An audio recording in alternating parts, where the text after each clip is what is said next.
मानव बाबा आमटे बहुउद्देशीय सामाजिक विकास संस्था श्रीगोंदा या संस्थेकरिता सावित्रीबाई फुले पुणे विद्यापीठ इंग्रजी विभागातील प्रथम वर्षाचे विद्यार्थी कृष्णा घोलप यांनी एक गीत लिहिलेलं आहे।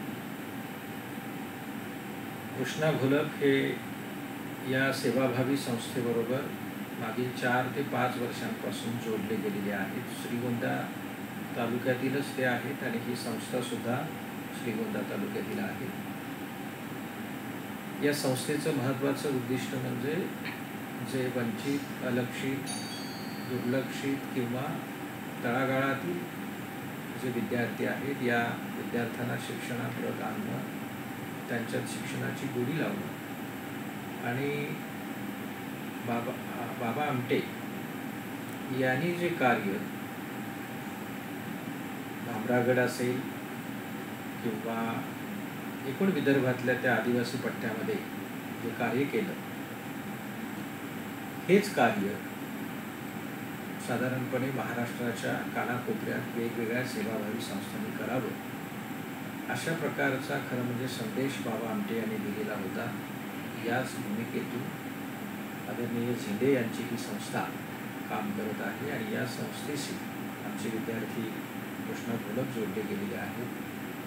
कृष्णा घोलप हे इंग्रजी विभागाचे विद्यार्थी असले तरी त्यांना मराठीत काव्यलेखनाची आवड आहे आणि या आवडीपोटी आणि सामाजिक उत्तरदायित्वाच्या पोटी त्यांनी महामानव बाबा आमटे बहुउद्देशीय सामाजिक सेवा विकास संस्था या संस्थेवरचं एक गीत, संस्था गीत लिहिलेलं आहे।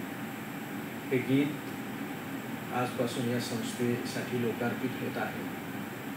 कृष्णा घोलप यांचं मी मनापासून अभिनंदन करतो आणि त्यांनी याही पुढच्या काळात साहित्याची सेवा करावी, गीतलेखन करावं आणि सगळ्यात महत्त्वाचं म्हणजे आपल्या कवितेतून किंवा गीतातून जे रंजले गाजलेले आहेत किंवा जे वंचित, अलक्षित, दुर्लक्षित किंवा जे तळागाळातील आहेत त्या सगळ्यांचा आवाज आणि स्वर बनवून मला असं वाटतं की त्यांना मुखर करावं अशा शुभेच्छा मी कृष्णा घोलप यांना देतो। नंतर जोडून घेतलं ना। कृष्णा घोलप हे सावित्रीबाई फुले पुणे विद्यापीठातील इंग्रजी विभागाचे विद्यार्थी आहेत। त्यांचं लेखन, गीतलेखन मी वाचलेलं आहे। या गीतलेखनाच्या द्वारे ते पुढे जातील, आपलं नावलौकिक वाढवतील अशी खात्री वाटते।